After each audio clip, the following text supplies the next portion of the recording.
ಮುಖಂಡ ರಾಜೀವ್ ಗೌಡನನ್ನ ಕೊನೆಗೂ ಪೊಲೀಸರು ಅರೆಸ್ಟ್ ಮಾಡಿದ್ದಾರೆ. ಏನು ನಗರಸಭೆ ಪೌರಾಯುಕ್ತೆಗೆ ಈತ ಕರೆ ಮಾಡಿ ಬೆದರಿಕೆಯನ್ನ ಹಾಕಿದ್ದ. ಈ ಪ್ರಕರಣಕ್ಕೆ ಸಂಬಂಧಪಟ್ಟಂತೆ ಕಾಂಗ್ರೆಸ್ ಮುಖಂಡ ರಾಜೀವ್ ಗೌಡ ಬಂಧನವಾಗಿದ್ದು ಕೇರಳದಲ್ಲಿ ರಾಜೀವ್ ಗೌಡನನ್ನ ಪೊಲೀಸರು ಬಂಧಿಸಿದ್ದಾರೆ. ಚಿಕ್ಕಬಳ್ಳಾಪುರದತ್ತ ಕರೆದುಕೊಂಡು ಬರ್ತಿದ್ದಾರೆ ಪೊಲೀಸರು ಆತನನ್ನ. ಮಧ್ಯರಾತ್ರಿ ಚಿಕ್ಕಬಳ್ಳಾಪುರ ತಲುಪಲಿರುವ ಪುಡಾರಿಗಳು. ಒಟ್ಟಾರೆಯಾಗಿ ಕಾಂಗ್ರೆಸ್ ಮುಖಂಡ ರಾಜೀವ್ ಗೌಡನನ್ನ ಪೊಲೀಸರು ಅರೆಸ್ಟ್ ಮಾಡಿದ್ದು ಚಿಕ್ಕಬಳ್ಳಾಪುರದ ಶಿಡ್ಲಘಟ್ಟ ಪೌರಾಯುಕ್ತೆ ಅಮೃತ ಗೌಡಗೆ ಬೆದರಿಕೆ ಹಾಕಿ ಪರಾರಿಯಾಗಿದ್ದ ಪುಡಾರಿ ನಾಯಕ ರಾಜೀವ್ ಗೌಡನನ್ನ ಪೊಲೀಸರು ಕೊನೆಗೂ ಬಂಧಿಸಿದ್ದಾರೆ. ಕೇರಳದ ಗಡಿ ಭಾಗದಲ್ಲಿ ರಾಜೀವ್ ಗೌಡನನ್ನ ಪೊಲೀಸರು ಅರೆಸ್ಟ್ ಮಾಡಿದ್ದು ಕಳೆದ 10 ದಿನಗಳಿಂದನೂ ಕೂಡ ಈತನಿಗಾಗಿ ಪೊಲೀಸರು ತೀವ್ರ ಹುಡುಕಾಟವನ್ನ ನಡೆಸ್ತಾ ಇದ್ರು. ಇನ್ನು ಪೌರಾಯುಕ್ತೆಗೆ ಬೆದರಿಕೆ ಪ್ರಕರಣಕ್ಕೆ ಸಂಬಂಧಪಟ್ಟಂತೆ ಈತನ ವಿರುದ್ಧ ಕೇಸ್ ದಾಖಲಾಗಿತ್ತು. ಈತನನ್ನ ಬಂಧಿಸುವಂತೆ ಸಾಕಷ್ಟು ಆಗ್ರಹಗಳು ಕೇಳಿ ಬಂದಿತ್ತು. ಬಿಜೆಪಿ ಮತ್ತು ಜೆಡಿಎಸ್ ನಾಯಕರು ಸಾಕಷ್ಟು ಒತ್ತಾಯವನ್ನು ಕೂಡ ಮಾಡ್ತಾ ಇದ್ರು ಈತನನ್ನ ಅರೆಸ್ಟ್ ಮಾಡೋದಕ್ಕೆ. ಈಗ ಅಂತೂ ಪೊಲೀಸರು ಈತನನ್ನ ಅರೆಸ್ಟ್ ಮಾಡಿದ್ದಾರೆ. ಕೇರಳದ ಗಡಿ ಭಾಗದಲ್ಲಿ ರಾಜೀವ್ ಗೌಡನನ್ನ ಪೊಲೀಸರು ಬಂಧಿಸಿದ್ದು ಪೊಲೀಸರ ಕೈಗೆ ರಾಜೀವ್ ಗೌಡ ಸಿಕ್ಕಿ ಬಿದ್ದಿದ್ದೇ ರೋಚಕ. ಪಬ್ಲಿಕ್ ಟಿವಿಯಲ್ಲಿ ರಾಜೀವ್ ಗೌಡ ಬಂಧನ ಎಕ್ಸ್ಕ್ಲೂಸಿವ್ ಮಾಹಿತಿ ಲಭ್ಯವಾಗಿದ್ದು ರೈಲಿನಲ್ಲಿ ಪ್ರಯಾಣಿಸಿ ಪೊಲೀಸರ ಬಲೆಗೆ ಬಿದ್ದ ರಾಜೀವ್ ಗೌಡ ರೈಲಿನ ಟಿಕೆಟ್ ಆಧಾರದ ಮೇಲೆ ತೀವ್ರ ಶೋಧವನ್ನ ಕಾಕಿ ನಡೆಸಿತ್ತು. ಮಂಗಳೂರಿನಿಂದ ರೈಲಿಗೆ ಕೇರಳಕ್ಕೆ ಪುಡಾರಿ ಪ್ರಯಾಣಿಸ್ತಾ ಇದ್ದ.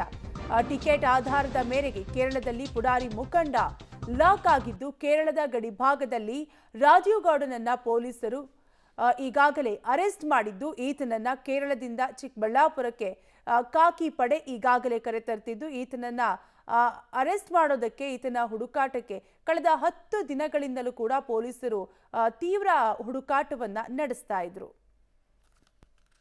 ಡೀಟೇಲ್ಸ್ ಕೊಡ್ತಾರೆ ನಮ್ಮ ಪ್ರತಿನಿಧಿ ಮುದ್ದುಕೃಷ್ಣ. ಮುದ್ದುಕೃಷ್ಣ, ಕೊನೆಗೂ ರಾಜೀವ್ ಗೌಡ ಅರೆಸ್ಟ್ ಆಗಿದ್ದಾನೆ. What next? ಎಷ್ಟೊತ್ತಿಗೆ ಕರ್ಕೊಬರ್ಬೋದು ಚಿಕ್ಕಬಳ್ಳಾಪುರಕ್ಕೆ ಅಂತ? ಖಂಡಿತ ಕಾವ್ಯ, ಈಗಾಗಲೇ ಕೂಡ ಕೇರಳದ ಗಡಿಯಲ್ಲಿ ರಾಜೀವ್ ಗೌಡ ಬಂಧನ ಆಗಿದೆ. ಇವತ್ತು ಸಂಜೆ ಪೊಲೀಸರ ಕೈಗೆ ಸಿಕ್ಕಿಬಿದ್ದಿರುವಂತದ್ದು. ಕಳೆದ 13 ದಿನಗಳಿಂದಲೂ ಕೂಡ ಪೊಲೀಸರ ಕಣ್ ತಪ್ಪಿಸಿ ಓಡಾಡ್ತಾ ಇದ್ದಂತಹ ಈ ರಾಜೀವ್ ಗೌಡ ಅಧಿಕೃತವಾಗಿ ಸಿಕ್ಕಿಬಿದ್ದಿದ್ದಾನೆ. ಇವತ್ತು ಕೇರಳದಿಂದ ಪೊಲೀಸರಿಗಾಗಲೇ ಕೂಡ ಮಾರ್ಗ ಮಧ್ಯೆ ಇರುವಂತದ್ದು. ಸರಿಸುಮಾರು ರಾತ್ರಿ 3 ರಿಂದ 4 ಗಂಟೆ ಸುಮಾರಿಗೆ ಚಿಕ್ಕಬಳ್ಳಾಪುರಕ್ಕೆ ಪೊಲೀಸರು ತರ್ತಾರೆ ಅಂತಕ್ಕಂಥ ಮಾಹಿತಿ ಸಿಗ್ತಾ ಇದೆ. ಹಾಗಾಗಿ ಮುಂದಿನ ಕ್ರಮವಾಗಿ ಈಗಾಗಲೇ ಕೂಡ ರಾಜೀವ್ ಗೌಡರನ್ನ ಬಂಧನ ಮಾಡಲಾಗಿದೆ. ಬಂಧನ ಮಾಡಿದ ನಂತರ 24 ಗಂಟೆಯ ಒಳಗೆ ನ್ಯಾಯಾಧೀಶ ಮುಂದೆ ಹಾಜರುಪಡಿಸಬೇಕಾಗುತ್ತೆ. ಹಾಗಾಗಿ ಇವತ್ತು ಸಂಜೆ 4 ಗಂಟೆಗೆ ಅರೆಸ್ಟ್ ಮಾಡಿದ್ರು ಕೂಡ ನಾಳೆ ಸಂಜೆ 4 ಗಂಟೆವರೆಗೂ ಕೂಡ ಸಮಯಾವಕಾಶ ಇರುತ್ತೆ. ಅದಕ್ಕಿಂತ ಮೊದಲು ಅವರಿಗೆ ಒಂದು ಮೆಡಿಕಲ್ ಚೆಕಪ್ ಅನ್ನ ಮಾಡಿಸಬೇಕಾಗುತ್ತೆ. ಮೆಡಿಕಲ್ ಚೆಕಪ್ ಆದ ನಂತರ ಮುಂದಿನ ಪೊಲೀಸರ ಕಾನೂನು ಕ್ರಮಗಳೇನಿದೆ ಅಂತಂದ್ರೆ ಈಗಾಗಲೇ ಕೂಡ ಈ ಒಂದು ಪ್ರಕರಣದಲ್ಲಿ ಕರೆ ಮಾಡಿ ಅಂದ್ರೆ ದೂರವಾಣಿ ಸಂಭಾಷಣೆ ಮೂಲಕ ಅಮೃತ ಗೌಡರಿಗೆ ಬೆದರಿಕೆ ಹಾಕಿದ್ದು. ಹಾಗಾಗಿ ಆ ಒಂದು ವಾಯ್ಸ್ ಏನಿದೆ ಆ ವಾಯ್ಸ್ ಮತ್ತೆ ರಾಜೀವ್ ಗೌಡರ ಅಸಲಿ ವಾಯ್ಸ್ ಏನಿದೆ ಎರಡು ಕೂಡ ಒಂದೇ ಅನ್ನೋದಕ್ಕೆ ಪರಿಶೀಲನೆಗೆ ಅಂದ್ರೆ ಪರೀಕ್ಷೆಗೆ ಒಳಪಡಿಸಬೇಕಾಗುತ್ತೆ, FSR ಗೆ ಕಳಿಸಬೇಕಾಗುತ್ತೆ. ಹಾಗಾಗಿ ವಾಯ್ಸ್ ಸ್ಯಾಂಪಲ್ ಅನ್ನ ಕಲೆಕ್ಟ್ ಮಾಡ್ಕೊಳ್ಬೇಕಾಗುತ್ತೆ ಪೊಲೀಸರು ಈ ಒಂದು ಪ್ರಕರಣದಲ್ಲಿ. ಹಾಗಾಗಿ ಆ ಪ್ರೊಸೀಜರ್ ನಾಳೆ ನಡೆಯಲಿದೆ. ಮತ್ತೊಂದು ಕಡೆ ರಾಜೀವ್ ಗೌಡ ಪರ ವಕೀಲರು ಕೂಡ ಈಗಾಗಲೇ ಬಂಧನ ಆಗಿದೆ. ಹಾಗಾಗಿ ಬಂಧನ ಆದ ನಂತರ ಮತ್ತೊಮ್ಮೆ ಜಾಮೀನು ಅರ್ಜಿ ಸಲ್ಲಿಕೆ ಮಾಡಿಕೊಳ್ಳುವಂತಹ ಸಾಧ್ಯತೆ. ಹಾಗಾಗಿ ನ್ಯಾಯಾಲಯದಲ್ಲಿ ಒಂದು ಕಡೆ ಜಾಮೀನು ಅರ್ಜಿ ಸಲ್ಲಿಕೆ ಆಗುತ್ತೆ, ಮತ್ತೊಂದು ಕಡೆ ಪೊಲೀಸರ ಕಾನೂನು ಪ್ರಕ್ರಿಯೆಗಳು ನಡೆಯುತ್ತೆ. ಹಾಗಾಗಿ ನಾಳೆ ಏನೆಲ್ಲ ಬೆಳವಣಿಗೆಗಳಾಗುತ್ತೆ ಅನ್ನೋದನ್ನ ನಾವು ಕೂಡ ಕಾದು ನೋಡ್ಬೇಕಾಗಿರುವಂತದ್ದು ಕಾವ್ಯ. ಓಕೆ, ಹಾಗೆ ಸಂಪರ್ಕದಲ್ಲಿರಿ ಮುದ್ದುಕೃಷ್ಣ. ಒಟ್ಟಾರೆಯಾಗಿ ಕೇರಳದ ಗಡಿ ಭಾಗದಲ್ಲಿ ರಾಜೀವ್ ಗೌಡನನ್ನ ಪೊಲೀಸರು ಅರೆಸ್ಟ್ ಮಾಡಿದ್ದಾರೆ. ಕೇರಳದ ಗಡಿ ಭಾಗದಲ್ಲಿ ರಾಜೀವ್ ಗೌಡನನ್ನ ಅರೆಸ್ಟ್ ಮಾಡಿದ್ದು ಈತನಿಗಾಗಿ ಕಳೆದ 10 ದಿನಗಳಿಂದಲೂ ಕೂಡ ತೀವ್ರ ಹುಡುಕಾಟವನ್ನು ನಡೆಸ್ತಾ ಇದ್ರು. ರಾಜೀವ್ ಗೌಡ ಬಂಧನಕ್ಕೆ ಕಾಕಿ ಟೀಮ್ ರೆಡಿಯಾಗಿತ್ತು. ಐಜಿ ನೇತೃತ್ವದಲ್ಲಿ 3 ಜಿಲ್ಲೆಗಳ ಪೊಲೀಸರ ತಂಡ ರಚನೆ ಮಾಡಲಾಗಿತ್ತು. ಚಿಕ್ಕಬಳ್ಳಾಪುರ, ರಾಮನಗರ, ತುಮಕೂರು ಪೊಲೀಸರಿಂದ ತೀವ್ರ ಕಾರ್ಯಾಚರಣೆಯನ್ನ ನಡೆಸಲಾಗಿತ್ತು. ಕಳೆದ 2 ದಿನಗಳಿಂದಲೂ ಕೂಡ ಕಾರ್ಯಾಚರಣೆಯನ್ನ ಕಾಕಿ ಟೀಮ್ ನಡೆಸಿತ್ತು. ವಿಶೇಷ ತಂಡ ರಚನೆ ಮಾಡಿದ್ದ ಐಟಿ ಲಾಭುರಾಮ್ ರಾಜೀವ್ ಗೌಡ ಬಂಧನಕ್ಕೆ ಕಾಕಿ ಟೀಮ್ ರೆಡಿಯಾಗಿದ್ದು ಅಂತೂ ಇಂತೂ ಈತನನ್ನ ಕೇರಳದ ಗಡಿ ಭಾಗದಲ್ಲಿ ಅರೆಸ್ಟ್ ಮಾಡಿದ್ದಾರೆ ಪೊಲೀಸರು. ಐಜಿ ನೇತೃತ್ವದಲ್ಲಿ 3 ಜಿಲ್ಲೆಗಳ ಪೊಲೀಸರ ತಂಡವನ್ನ ರಚನೆ ಮಾಡಲಾಗಿತ್ತು. ಒಟ್ಟಾರೆಯಾಗಿ ಈತನನ್ನ ಅರೆಸ್ಟ್ ಮಾಡಿದ್ದು ಪ್ರಕರಣದಲ್ಲಿ ಬಂಧನ ಮಾಡದಂತೆ ರಾಜೀವ್ ಗೌಡ ಜಾಮೀನು ಅರ್ಜಿಯನ್ನು ಕೂಡ ಸಲ್ಲಿಸಿದ್ದ ಈ ಹಿಂದೆ. ಆದರೆ ಕೋರ್ಟ್ ಜಾಮೀನು ಅರ್ಜಿಯನ್ನು ಕೂಡ ವಜಾ ಮಾಡಿತ್ತು. ಮಂಗಳೂರಿನಲ್ಲಿ ರಾಜೀವ್ ಗೌಡನ ಬೆನ್ನು ಬಿದ್ದಿದ್ದ ಕಾಕಿ ಟೀಮ್. ಮಂಗಳೂರಿನಲ್ಲಿ ಕಾರ್ ಬಿಟ್ಟು ರಾಜೀವ್ ಗೌಡ ಎಸ್ಕೇಪ್ ಆಗಿದ್ದಾನೆ. ಕೇರಳದತ್ತ ಪರಾರಿಯಾಗುತ್ತಿರೋ ಮಾಹಿತಿಯನ್ನ ಪೊಲೀಸ್ ಟೀಮ್ ಪಡೆದುಕೊಳ್ಳುತ್ತೆ. ಈ ವೇಳೆ ಅಲರ್ಟ್ ಆದ ಪೊಲೀಸರಿಂದ ಲೊಕೇಶನ್ ಅನ್ನ ಪತ್ತೆ ಮಾಡಲಾಗುತ್ತೆ. ತಮಿಳುನಾಡಿನತ್ತ ಪ್ರಯಾಣಿಸ್ತಾ ಇದ್ದ ರಾಜೀವ್ ಗೌಡನನ್ನ ಕೊನೆಗೂ ಪೊಲೀಸರು ಬಂಧಿಸಿದ್ದಾರೆ. ಒಟ್ಟಾರೆಯಾಗಿ ಈತನ ವಿರುದ್ಧ ಕೇಸ್ ದಾಖಲಾಗಿ ಸುಮಾರು 10-12 ದಿನಗಳಾಗಿತ್ತು. ಅವತ್ತಿನಿಂದನೂ ಕೂಡ ಈತನಿಗಾಗಿ ಹುಡುಕಾಟವನ್ನು ನಡೆಸ್ತಾ ಇದ್ದು, ಈತನನ್ನ ಬಂಧಿಸುವಂತೆ ಸಾಕಷ್ಟು ಆಗ್ರಹಗಳು ಕೂಡ ಕೇಳಿ ಬಂದಿತ್ತು.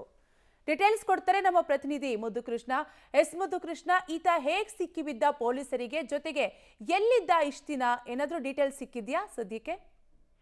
ಖಂಡಿತ ಕಾವ್ಯ, ಜನವರಿ 14ನೇ ತಾರೀಕು ಫೋನ್ ಸ್ವಿಚ್ ಆಫ್ ಮಾಡಿಕೊಂಡು ಕಾಣೆಯಾಗಿದ್ದಂತಹ ರಾಜೀವ್ಗೌಡನ ಬಂಧಿಸೋದಕ್ಕೆ ಕಳೆದ 10 ದಿನಗಳಿಂದ ಅಂದ್ರೆ 13 ದಿನಗಳಿಂದಲೂ ಕೂಡ ಸಾಕಷ್ಟು ಪ್ರಯತ್ನಗಳಾಗಿತ್ತು. ಅಂದ್ರೆ ಜನವರಿ 24ನೇ ತಾರೀಕು ಈತನ ಜಾಮೀನು ಅರ್ಜಿ ವಜಾ ಆಗಿತ್ತು. ಜಾಮೀನು ಸಿಕ್ಕಿದ್ರೆ ನೇರವಾಗಿ ಬಂದ್ಬಿಡ್ತಿದ್ದ, ಮುಂದಿನ ಕಾನೂನು ಪ್ರಕ್ರಿಯೆಗಳು ನಡೀತಾ ಇತ್ತು. ಆದ್ರೆ ಜಾಮೀನು ಅರ್ಜಿ ವಜಾ ಆದಂತ ಬೆನ್ನಲ್ಲೇ ಈತ ಮಂಗಳೂರಿನಲ್ಲಿ 3 ದಿನಗಳಿಂದ, ಅಂದ್ರೆ ಕಳೆದ ಜಾಮೀನು ಅರ್ಜಿ 24 24ನೇ ತಾರೀಕಿಂತ ಹಿಂದೆ 3 ದಿನಗಳಿಂದಲೂ ಕೂಡ ಮಂಗಳೂರಿನಲ್ಲಿ ಉಳ್ಕೊಂಡಿದ್ದ ಅಂತಕ್ಕಂಥ ಮಾಹಿತಿ ಪೊಲೀಸರಿಗೆ ಲಭ್ಯವಾಗಿತ್ತು. ಹಾಗಾಗಿ ಮಂಗಳೂರಿಗೂ ಇನ್ನೇನು ಪೊಲೀಸರು ಹಿಡ್ಕೋಬೇಕು ಅನ್ನೋ ಕೊನೆ ಕ್ಷಣದಲ್ಲಿ ಆತ ತನ್ನ ಕಾರನ್ನ ರೈಲ್ವೆ ಸ್ಟೇಷನ್ ನ ಪ್ಲಾಟ್ಫಾರ್ಮ್ ಅಲ್ಲಿ ಬಿಟ್ಬಿಟ್ಟು ಅಲ್ಲಿಂದ ಎಸ್ಕೇಪ್ ಆಗಿದ್ದ ಪೊಲೀಸರಿಗೆ. ಹಾಗಾಗಿ ಪೊಲೀಸರಿಗೆ ಎಲ್ಲೋ ಒಂದು ಕಡೆ ಡೌಟ್ ಇತ್ತು, ಪೊಲೀಸರೆಲ್ಲ ಯಾರೋ ರಾಜೀವ್ ಗೌಡನ್ಗೆ ಮಾಹಿತಿ ಕೊಡ್ತಾ ಇದ್ರೆ ಅಂತಕ್ಕಂಥದ್ದು. ಯಾಕೆಂತಂದ್ರೆ ರಾಜೀವ್ ಗೌಡ ಮಂಗಳೂರಲ್ಲಿ ಇದ್ದಾನೆ, ಇನ್ನೇನು ಹಿಡ್ಕೋಬೇಕು ಅಂತ ಹೋದಾಗ ಕನೆಕ್ಷಣದಲ್ಲಿ ಆತನ ಪೊಲೀಸರನ್ನ ಯಾಮರ್ಸಿ ಎಸ್ಕೇಪ್ ಆಗ್ತಾನೆ ಅಂದ್ರೆ ಹೇಗೆ ಮಾಹಿತಿ ಲೀಕ್ ಆಯ್ತು ಅನ್ನೋದು. ಹಾಗಾಗಿ IGP ಅವರು ತುಂಬಾ ಸೀರಿಯಸ್ ಆಗಿ ಪ್ರಕರಣವನ್ನ ತೆಗೆದುಕೊಳ್ತಾರೆ. ಹಾಗಾಗಿ ಚಿಕ್ಕಬಳ್ಳಾಪುರ ಪೊಲೀಸರ ಕೆಲವು ತಂಡಕ್ಕೆ ಇದ್ರ ಜೊತೆಗೆ ಹ್ಯಾಡಪ್ ಆಗಿ ರಾಮನಗರ ಮತ್ತೆ ತುಮಕೂರು ಪೊಲೀಸರನ್ನು ಕೂಡ ಮಾಡ್ತಾರೆ. ಈಗ 3